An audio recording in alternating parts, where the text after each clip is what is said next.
Following up on France, first of all, you said you expect a call in the next few days. Have the French actually committed to a call? We're in active conversation about a call. I want to make sure you weren't being sent a voicemail or anything like that. No, I don't think so. Following up on the drone strike last week that the Pentagon now admits was a tragic mistake, what was the president's response when he learned about that? Well, the president was briefed on Friday morning about the report that was going to be released and put out.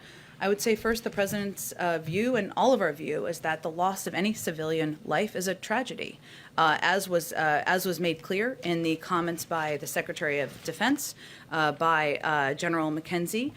This was done in error, and clearly the investigation that will continue is something the president broadly supports. So as a human being, as a president, as somebody who has overseen loss in a variety of scenarios, both as a leader and personally, his reaction is it's a tragedy, and every loss is a tragedy, and he supports the effort to move this forward as quickly as possible and to have a thorough investigation. You mentioned there's an ongoing investigation. Should it be anticipated that someone would be fired, demoted, not promoted, passed over, and held accountable within the military ranks for this? I think what's important is that the Secretary of Defense and the Chairman and General McKenzie came forward and made very clear that this was they wanted to see this move forward quickly. They wanted to be as transparent as possible. They wanted to learn from what had happened. It's also important to note what the circumstances were here in when this strike was made. This was a scenario where there were direct threats from ISIS-K against our troops who were on the ground in Afghanistan. And that was the scenario where the strike was made. Obviously, it was done in error. And obviously, there was a horrific tragedy that happened. But I'm not going to predict what the impact will be. Two more quick ones. One more on Afghanistan. Back on August 26th, the president said, "I've also ordered my commanders to develop operational plans to strike ISIS-K assets, leadership, and facilities. We will respond with force and precision at our time, at the place we choose, in the moment of our choosing."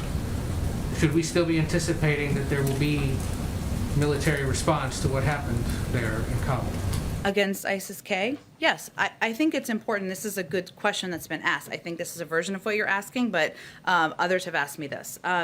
There's a difference between a self-defense strike based on an imminent threat to U.S. forces. That's why I referenced that, who were obviously on the ground, and these were threats, as you all lived through and covered, and as we communicated about in the moment. And an over-the-horizon strike, where we typically expect to have more time to assess both the threat and the potential target. That is a point General McKenzie made, an important point, I think, for people to understand as we assess over-the-horizon threats and targets moving forward in the future. So yes, at some point there may be some.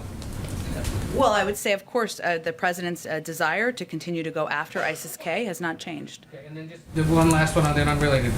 The issue of immigration, the ruling from the parliamentarian that legalization for Dreamers can't be part of the reconciliation is currently crafted. Given this is a top priority for a key voting bloc, Latinos here in this White House, how personally engaged might the president get on this? Do you guys have specific alternative proposals that have a chance of actually getting passed under this Congress? Well, there are a number of senators who have spoken to their intention of putting forward alternative proposals because of their commitment and our shared commitment, of course, to moving immigration reform forward and protecting Dreamers and others. And so the president supports those efforts, and certainly he has long stated his support for immigration being a part of reconciliation. That's really the next step in the process, but there are a number of members who are already working on that. Immigration lady.